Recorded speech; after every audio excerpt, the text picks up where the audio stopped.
Salud.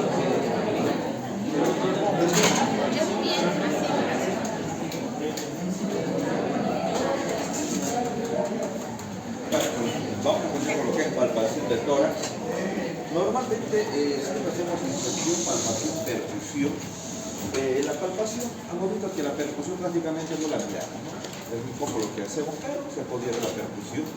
Pero sí nos puede dar más con lo que es la palpación para ver, por ejemplo, el choque de la punta. O tenemos que tomar en cuenta también algún tipo de percibir un soplo. Podemos ver si es que está o no.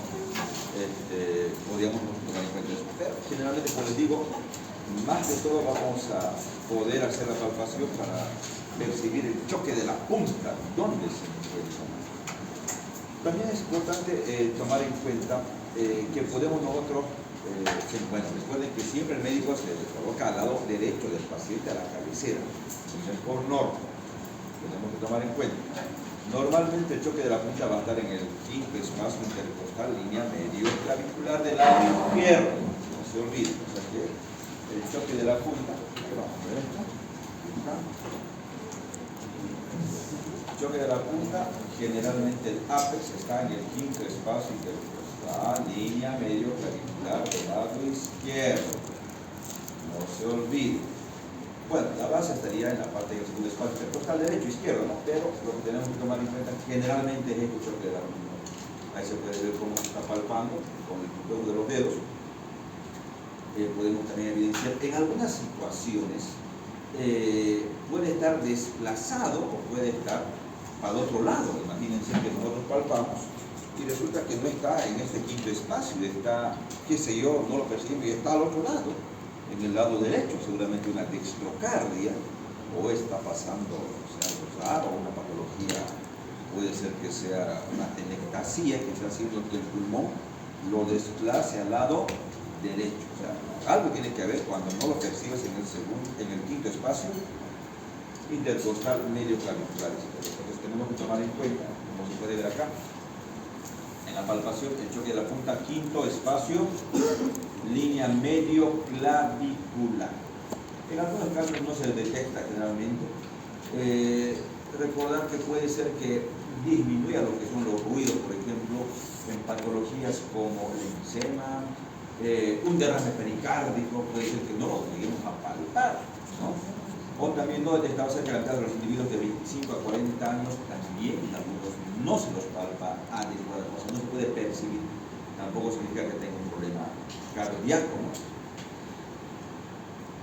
Y en otras es normal no percibirlo, generalmente en los niños un poquito complicado dependiendo, en personas obesas también es un poco complicado dejar de percibir. O sea, la idea pero es que nosotros sepamos dónde está el ápex, dónde está quinto espacio intercostal. A partir de 40 años puede igual dejar de percibirse. Ahí está la maniobra, miren cómo se puede percibir de varias formas. También podemos colocar el depósito lateral del lado izquierdo al paciente. Tenemos que percibir, esta es la semiología clásica, ¿no? Pero si está prolongada, por ejemplo, estenosis aórtica, infravalvular, supravalvular, hipertensión arterial, coartación de la aorta, si está cortada, shock cardiogénico o taquiarrítmico. Pero si se dan cuenta, esto es lo clásico que antes, por ejemplo, teníamos que palpar. Actualmente van a ver que ¿quién tiene o no tiene? Listo. Se percibe o se percibe. ¿Dónde está? Pero si está desplazado, podemos pensar en patologías, como les decía, que están desplazando. No solamente en la palpación, también en la auscultación. Entonces, en patologías extracardíacas, atelectasías, desplazan el corazón, neumotórax hipertensivo, imagínense que tenemos un neumotórax, va a empezar a desplazar el corazón para el lado derecho, o viceversa, ¿no? Si está en el lado izquierdo, va a empezar a desplazar grandemente el choque de la punta. Pleuresía es un derrame pleural, como se ve acá. Repito, no solamente en lo que es la palpación, también en la auscultación se puede ver desplazado neumotórax, derrame pleural, ahí están las atelectasías, patologías fibróticas, hernias hiatales, pueden desplazar, o corazón en gota, que se puede ver, pacientes enfisematorios, de acuerdo a eso. enfisema pulmonar, y patologías ya intrínsecas, netamente del corazón, por ejemplo, una dextrocardia. Recordar que la dextrocardia solamente es cuando el corazón está desplazado o está en el lado derecho, seguramente con una patología cardíaca, seguramente va a tener muchas complicaciones cardíacas, o sea, va a tener probablemente, van a ser con alteraciones, y ese paciente va a tener a la larga problemas de insuficiencia cardíaca, seguramente, se va a ver anomalías cardíacas intrínsecas. En relación a un paciente que tiene, por ejemplo, un situs inversus. Los situs inversus se caracteriza también porque el corazón está al lado derecho, pero en este situs inversus todos los órganos están desplazados al otro lado. Esto también llama imagen en espejo, vale decir que el hígado que está en el lado derecho va a estar en el lado izquierdo. El apéndice que está en el lado derecho va a estar en el lado izquierdo, o sea, todo está volcado, se llama situs inversus. El corazón, evidentemente, a veces uno no se da cuenta y resulta que va, no hay choque de la punta, no hay latido cardíaco, no tiene corazón, y estaba al lado derecho. Y en esa situación yo me preguntaré, ¿será una dextrocardia o será un situs inversus? Repito, si solo el corazón está volcado para el otro lado es dextrocardia, tiene muchas patologías, mucha alteración, sobre todo cardíaca, valvulopatías. Ese paciente seguramente va a tener un problema cardíaco. En cambio, si solo es, repito, dextrocardia del corazón, si todo está volcado, todas las estructuras, el pulmón derecho tiene 3 lóbulos, ¿verdad? En el lado derecho.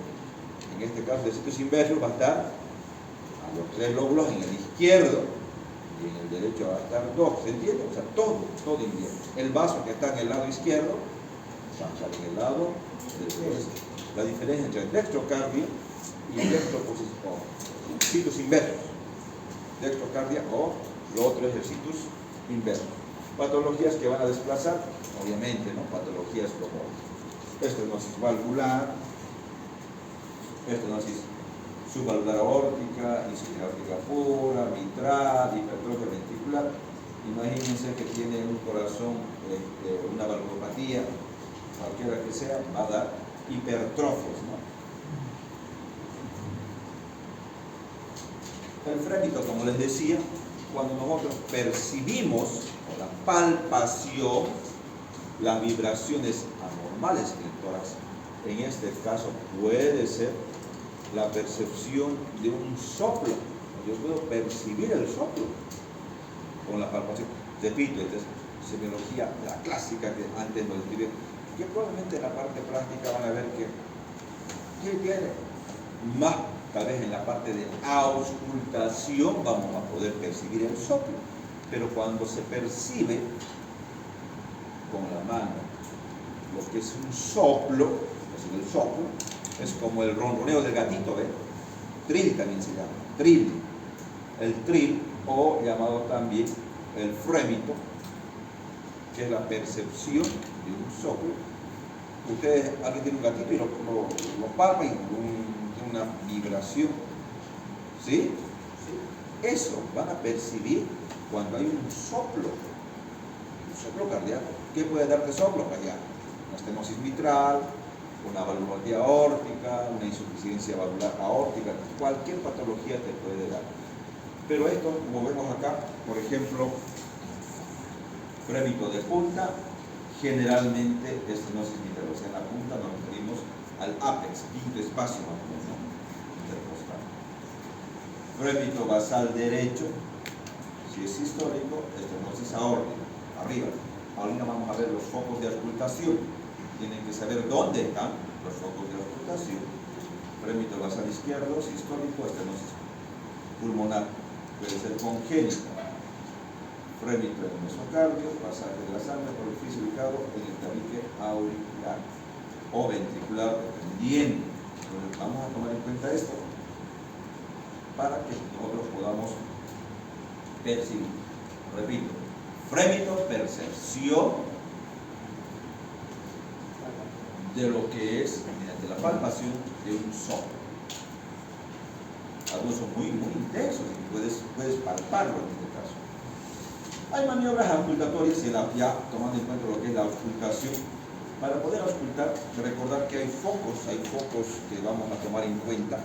Son 4 los básicos que todos tienen que saber. Y hay algunos accesorios que nos ayudan a tomar en cuenta. Pero para la auscultación, recordar que tenemos que tomar en cuenta un fonendoscopio. Bueno, por si acaso, para la parte práctica van a llevar uno bueno, no van a llevar esos que se dan con tensiones, que te regalan, tensiones que se ponen. Van a llevar uno bueno, que sea doble, por ejemplo, doble campana, lo posible, para que no digo ritmo, doble campana,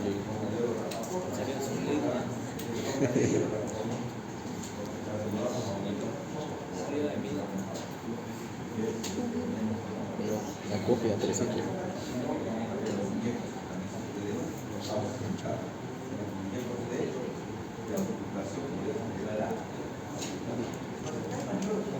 Para mejorar la aplicación podría empezar por ahí a utilizar. No puede afectar, que se va chipando.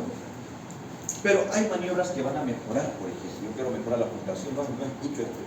Podemos hacer maniobras como por ejemplo la de Harvey, que es inclinar el tórax para adelante, que puede mejorar. O la de Azulay, que también, miren, pues como se puede ver acá, que vamos a tratar de elevar los miembros, tanto superiores e inferiores, para que mejore el retorno venoso. Bueno, se puede escuchar más lo que es un soplo, o el decúbito lateral del lado izquierdo, podemos auscultar. Pero, ¿dónde están los focos? ¿Dónde vamos a auscultar? ¿Qué vamos a auscultar?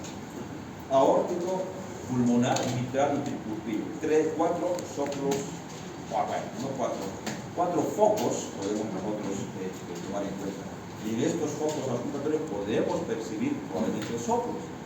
Pero lo primero es saber dónde están ubicados, en qué región.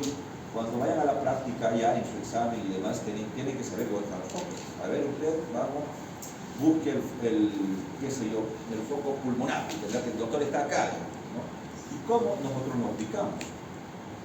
Tenemos que tomar en cuenta, miren, foco aórtico, segundo espacio intercostal derecho, exactamente al lado del borde derecho del esternón, segundo espacio.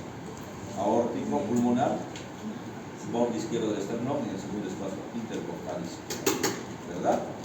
Ahí se puede ver en los dibujitos, ¿verdad? Foco del vídeo, localizado en un área de aproximadamente 3 centímetros o 4 a la izquierda del esternón, en su parte inferior a la altura de la quinta articulación condrocostal izquierda o base del apéndice sigmoides.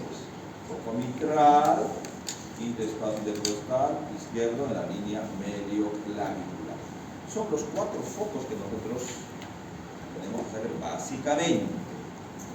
¿Entendido? Básicamente. ¿Alguien me lo repite? Saquen al ¿cómo es? Su oxígeno. A ver, vamos, saquen. ¿Dónde está? ¿Se lo tiene? Bien, ¿dónde está Diana? ¿Lo trajo? ¿Este? Al doctor que 2 va a pasar al frente a disertar. 1 y 2. Vamos, al frente. Pase. Pero hombre.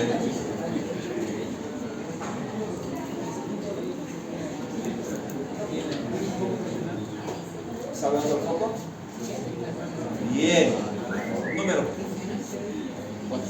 Al 4. 1, 2, 3. Vamos. 3, 4. 4, vamos. 3, una más. Pase.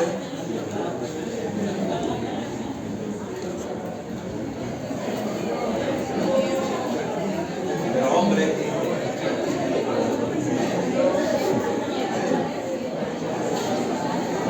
¿La luz? Hola. Dejen de grabar, no puede grabar, por ahí van a ver. Dejen de grabar.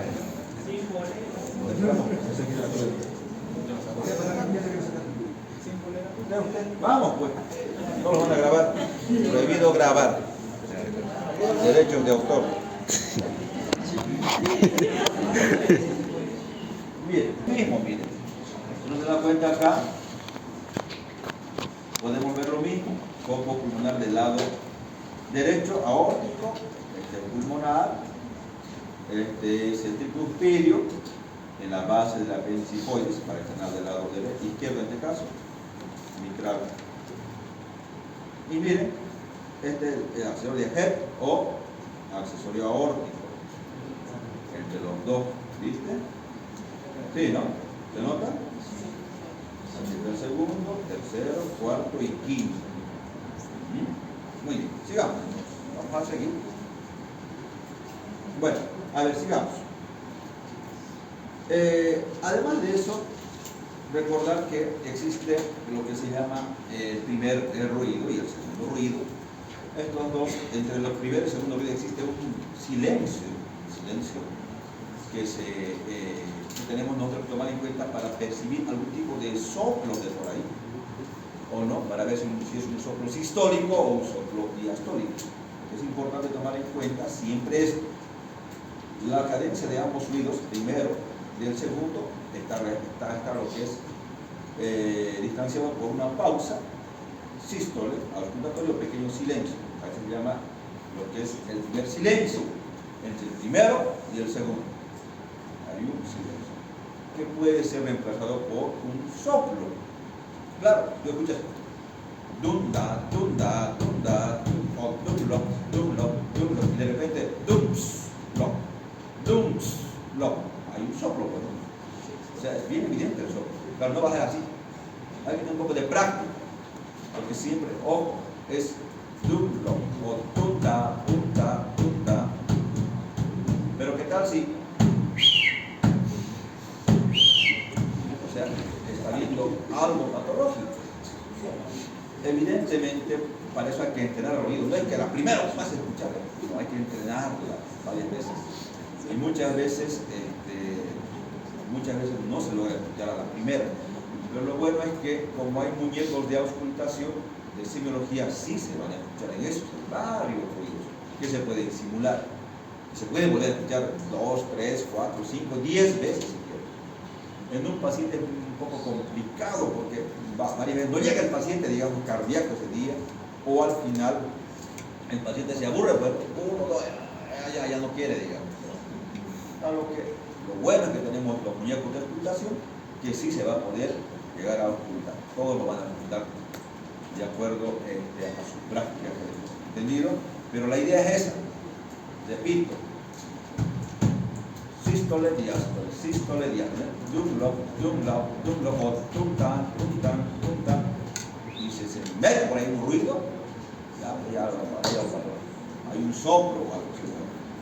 Pero también existe lo que se llama, entre el segundo y el primer ruido siguiente, existe lo que es otra pausa o gran silencio, que es más corta. A esto se llama silencio, en este caso diastólico. Ya saben, primer ruido, segundo ruido. Entre el primer y segundo ruido existe el pequeño silencio. Entre el segundo ruido y el primero del siguiente latido está el segundo. En este caso, que se llama también, en este silencio, el gran silencio, generalmente también se puede dar, también diastólico. Cuando les pregunte dónde se encuentra el primer silencio, que también se llama sistólico o pequeño silencio. ¿Estamos de acuerdo? Sistólico. ¿Y cuándo se da o dónde se puede ubicar el silencio diastólico, digamos? Entre el segundo ruido y el siguiente primer ruido del siguiente latido, por decirlo. Ese gran silencio, llamado también diastólico. Por eso es que a veces cuando digamos, vas a ver en las historias probablemente, o cuando les diga o escuchen, tiene un soplo sistólico. Ah, sistólico, ¿dónde está? Ah, está en el primer silencio. Tiene un soplo diastólico. Ah, está en el segundo silencio. O sea, eso es para que se den cuenta cuando uno les dice. Y vamos a ver seguramente después la intensidad, vamos a ver enseguida. Y ya saben, soplo sistólico o soplo diastólico vamos a tomar en cuenta. ¿Dónde? Donde tú lo ocultes. Doctor, tengo un soplo sistólico en foco mitral. Algo tiene esa válvula mitral. Escucho un soplo en el mitral, foco. Debe tener una patología mitral, una valvulopatía tipo estenosis o insuficiencia. Para eso aprendemos los focos de ocultación. Doctor, escuché un soplo en el foco pulmonar. Hay un soplo. Hay algo en ese, de haber una estenosis o de haber una insuficiencia de la válvula pulmonar. O sea, va a depender mucho donde escuchen los soplos para poder ver una patología. Vamos a ver después que hay también soplos que son funcionales, no son patológicos todos. Ya tenemos la idea qué auscultar, dónde auscultar. Lo primero que les voy a preguntar es seguramente, ubique los focos de auscultación. ¿Dónde se encuentra? Y tendrán que decir, doctor, está acá. El aórtico está acá, el pulmonar ya ubicándolo bien. No se olviden eso. Entonces tenemos que tomar en cuenta también que el primer ruido, o también se llama R1, o el segundo ruido, o R2, así se lo denomina. Cuando ustedes vean R1, es el primer ruido. R2, el segundo ruido. El más prolongado y grave. Se ausculta, ¿dónde auscultamos mejor el primer ruido? ¿Dónde podemos auscultar? En todos los ojos, pero su máxima intensidad está en el ápex, o sea, en la punta del corazón. ¿Dónde está? En la punta del corazón. En la región del foco mitral general. Después de la región vamos a poder ubicar. En las bases medias. ¿Por qué se da este ruido? Si yo tengo que remontarme a fisiología o a la fisiopatología, o a la fisiología, bueno, ¿por qué se da? Justamente es por cierre de ¿qué? Por cierre de las válvulas aurículo-ventriculares, ¿no? Generalmente. El segundo ruido es más breve y agudo. ¿Por qué se da?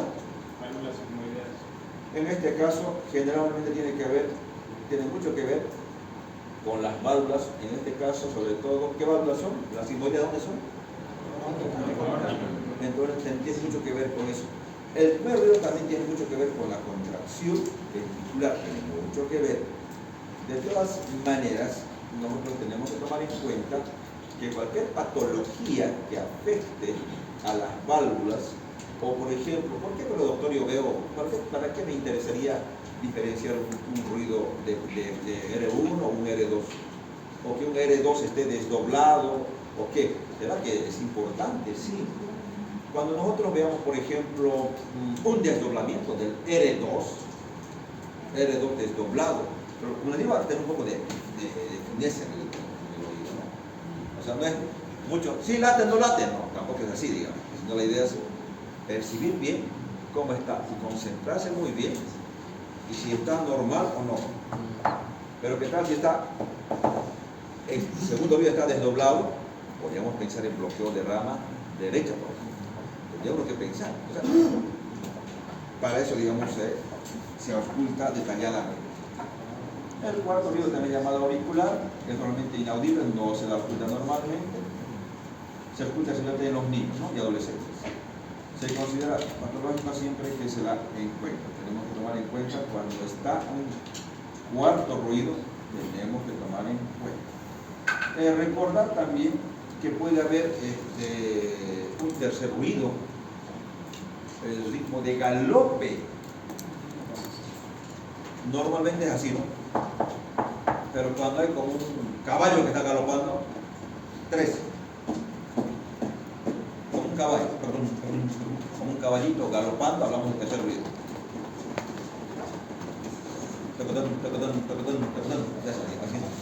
3. Normalmente es así, ¿no? 2. Pero si escuchas 3, como un galope de caballo, pensá que es tercer ruido. Eso también se va a ocultar en los muñecos que tenemos de auscultación. Pero ¿qué me da a entender? O sea, ¿por qué percibiría un tercer ruido? en la insuficiencia cardíaca que puede dar un tercer oído. Cuando el ventrículo está insuficiente, secundario a una dilatación, una fibrilación auricular y demás, podría dilatarse y dar una insuficiencia cardíaca. Los soplos, decíamos, los soplos que son la percepción auditiva, pues, del flujo sanguíneo, que pasa de forma turbulenta seguramente por una alteración ya sea en la sístole o en la diástole. La idea es que cuando uno ve o ausculta en el foco vital, la idea es que más o menos esté por ahí la patología, pero no siempre es así. Pero tenemos que tener una idea. Muchas veces, antes, por ejemplo, no había pues ecocardiograma, antes no había pues imágenes, la radiografía por lo menos, o una tomografía, o mejor el ecocardiograma. Pues en el ecocardiograma tú puedes ver el solicito de ecocardiograma o Doppler. Ya pues ya ves la valvulopatía, si tiene estenosis, si tiene insuficiencia, con un ecocardiograma, ecografía del corazón. Pero antes no había eso. ¿Qué tenías que hacer? O sea, tenías que ocultar bien, buscar. Pero actualmente, como les digo, esto es ir pasando por la tecnología. Un ecocardiograma nos va a dar seguramente más luces, pero tenemos nosotros siempre que tomar en cuenta dónde está irradiado, al cuello, la espalda, la intensidad, modificaciones, si son funcionales o si son orgánicos. Los funcionales generalmente son sistólicos, de poca intensidad, niños y adolescentes. ¿En qué se puede dar, por ejemplo, una anemia? Un paciente anémico puede tener soplo. En cambio, si es funcional, orgánico, si es orgánico, no, nada que ver, tiene que tener un daño estructural de la válvula. Estenosis mitral, insuficiencia mitral, paciente con artritis reumatoidea que acabó con una estenosis mitral, un paciente con LUES, o sea, con lo que es sífilis, que acabó en una valvulopatía de las aortas, es orgánico. En cambio, funcional desaparece con el tiempo.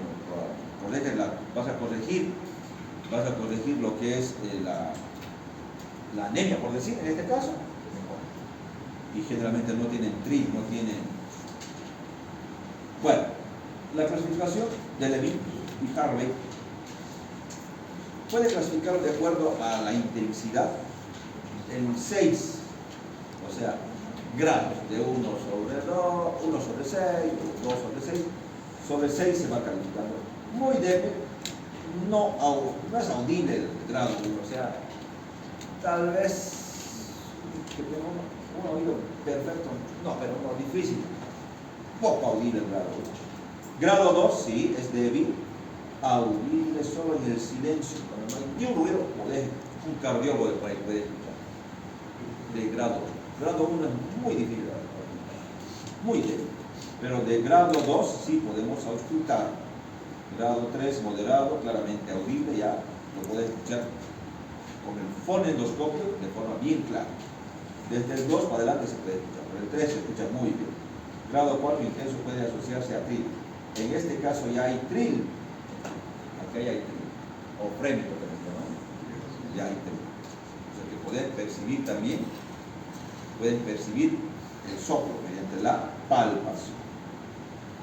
En el grado 5, muy intenso, tril palpable, puede irse con el estetoscopio parcial fuera del espectro. O sea, tú agarras el estetoscopio, apenas lo estás acercando, ya lo percibes.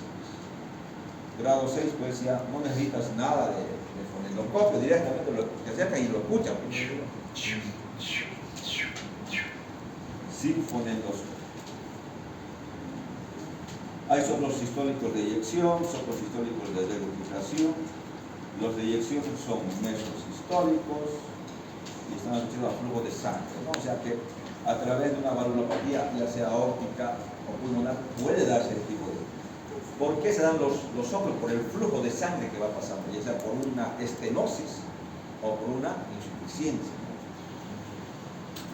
También hay de regurgitación o los sistólicos, producidos por regurgitación mitral o tricuspide. Parece un poquito medio que se va avanzando más en esta parte, medio que se va chipando, ¿no? O sea, pero ¿y cómo es?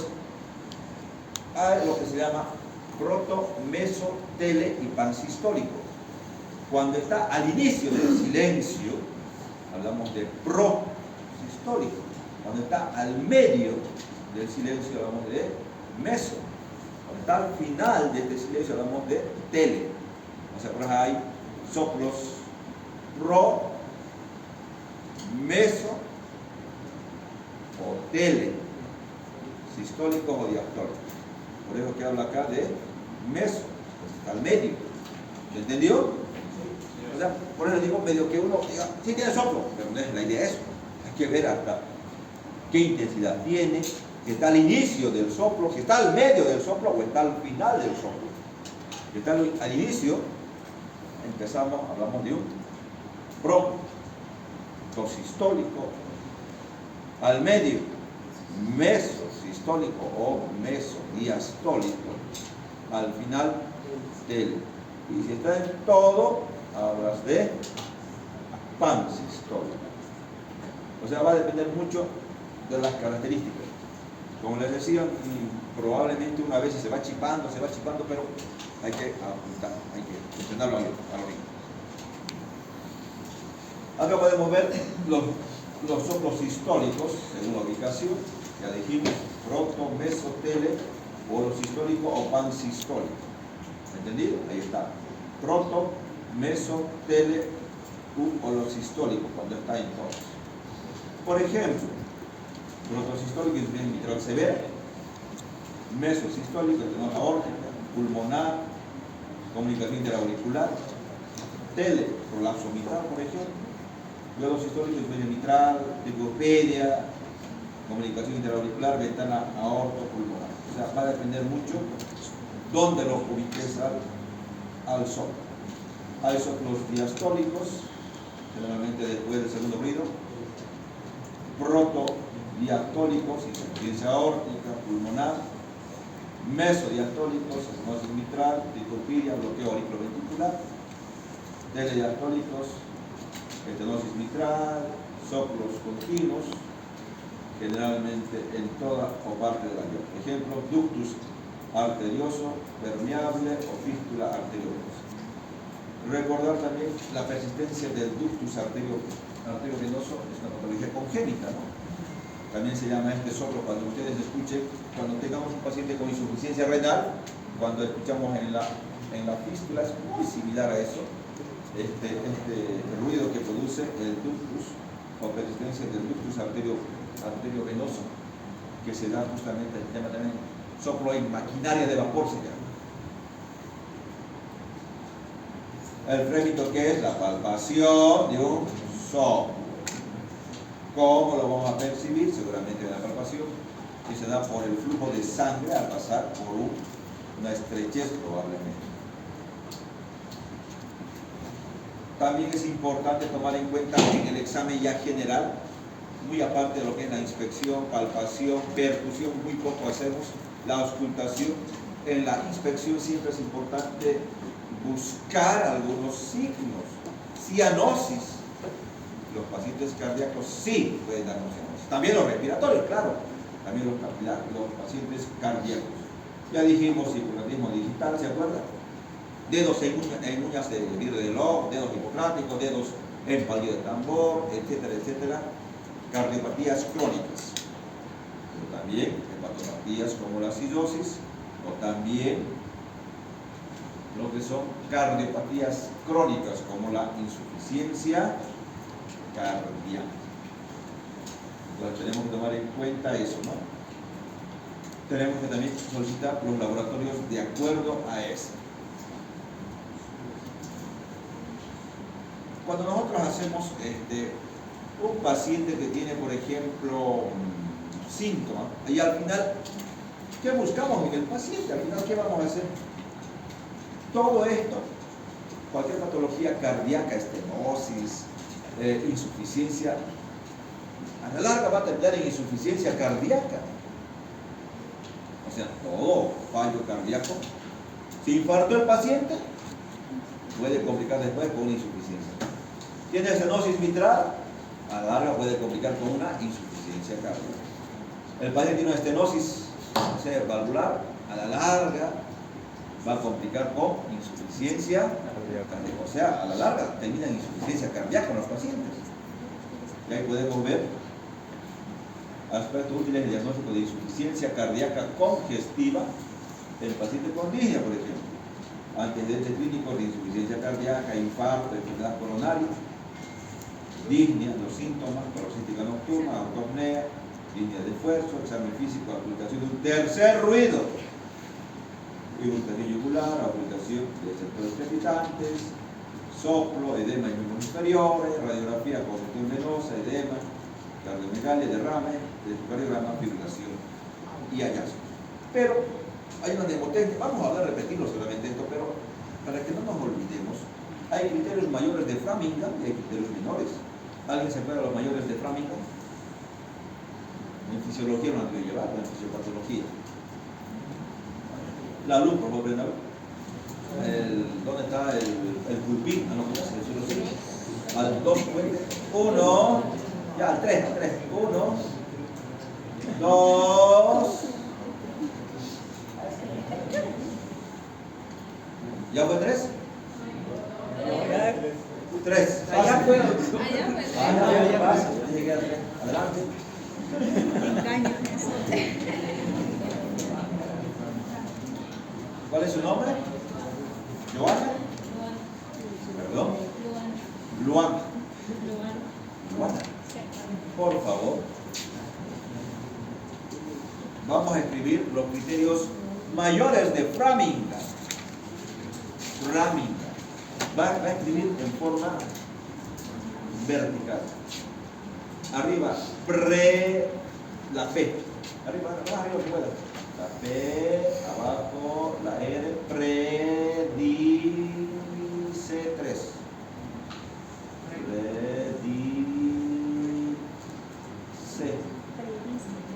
Predice. Falta la E. Predice 3. 3. No, número. Listo. La P, ¿qué significa? Y bueno, la predice 3 es una mnemotecnia para poder tomar en cuenta que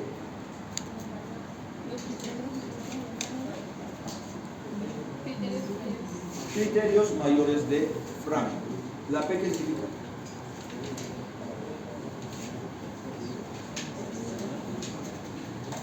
Adivina.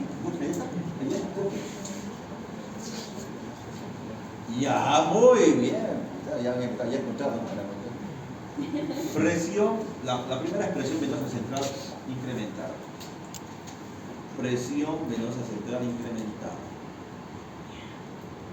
O sea, en estos pacientes, ¿se acuerdan que vimos irritación yugular, todo eso? ¿Cuánto es la presión venosa? Número 2, vamos. Bote el cirrocín. Bote, ¿dónde está el cirrocín? Al 2, 1, pero hombre, despierte. 1, vamos. 2. ¿Cuánto es la? Nombre. Doctor, nombre. Nombre, doctor, pero hombre. Nombre. Silencio. Alejandro. ¿Dónde, Alejandro? No te veo. ¿Cuánto es la presión venosa central? Creo que era de 16. No tiene que creer, tiene que estar seguro. Vamos, al 2. 1, el vómito de la clase. 2. Nombre. Silencio. Perdón. La anterior clase lo hemos visto, en una vía central de 8 a 12 centímetros de agua. La presión venosa central es de 8 a 12 centímetros. La anterior clase lo hemos visto. Todavía hemos hecho una vía central, ¿se acuerdan? Un video. Esa va a tomar la presión venosa central. ¿Cuánto va a estar elevada? ¿Más de 12 centímetros de agua? La R que usted que tiene ayuda a memoria. Reflujo hepatoyugular. El paciente recostado ya sabes, 35, 30, 40, 42 grados. Tú palpas el hígado, comprimes y vas a ver las yugulares que te van a ingurgitar. O sea, reflujo hepato yugular. La E, a ver, ¿quién se acuerda? ¿Usted ya no? ¿Alguien se acuerda? Ya, una de las es ya, edema agudo de pulmón, ¿verdad? Edema agudo de pulmón.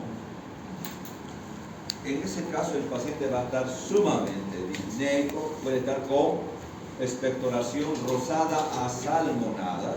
Sus pulmones en el edema agudo de pulmón van a estar en, bueno, escuchas de todo, ronco, sibilancia, en olla de presión se llama. Los ruidos que escuchas, porque escuchas de todo. ¿Entendido? Edema agudo de pulmón. Siga. La D, ¿quién se acuerda la D? Ya, ahí está todo, pues lo que estamos viendo, lo que está en la proyectada, está todo ahí prácticamente. Línea paroxística nocturna. Luana me dijo su nombre, ¿no? Muy bien. Tiene muy buena letra. Bien claro. Sigamos. La I. A ver, ¿quién se acuerda de la I? ¿Qué es? Ingurgitación yugular. Ingurgitación yugular. ¿Usted? Ingurgitación yugular. Ingurgitación yugular. Ingurgitación yugular. Ingurgitación yugular.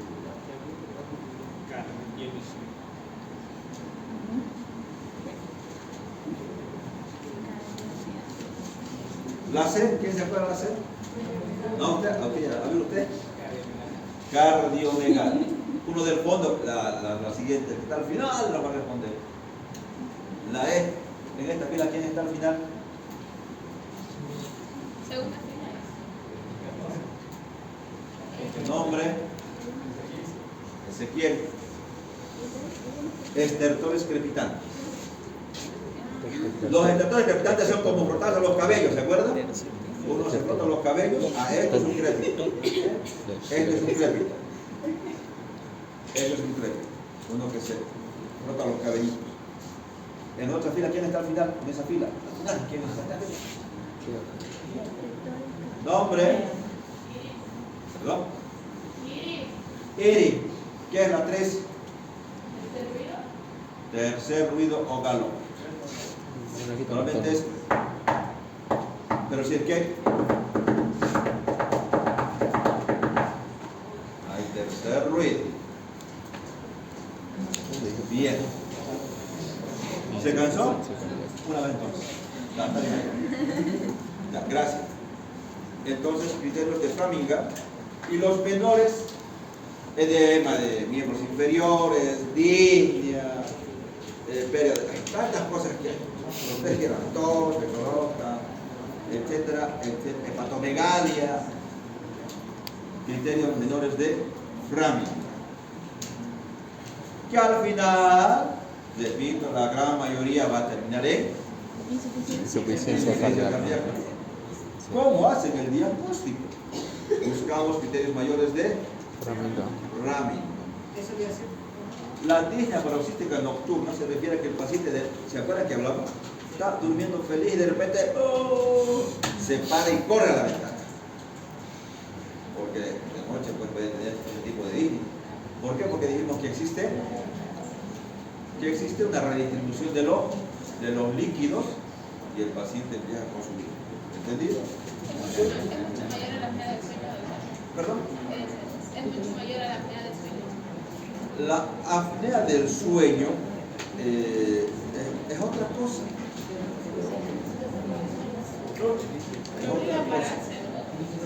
Es otra cosa en relación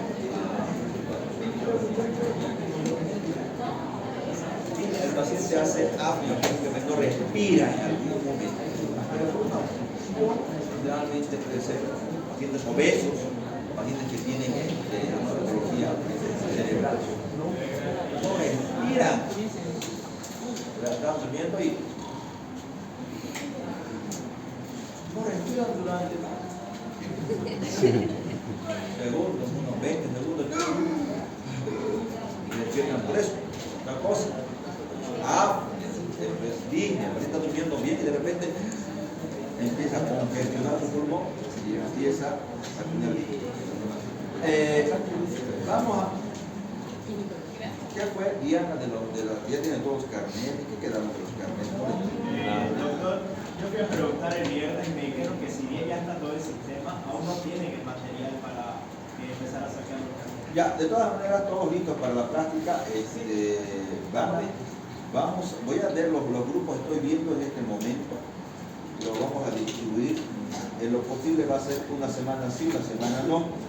Vamos a probar cómo nos va la primera semana. Si hay mucha congestión, no vamos a pudiendo, vamos a tener que dividirlo en cada 3 semanas. Pero si no, va a ser cada semana por medio. ¿Entendido? Pero, a ver.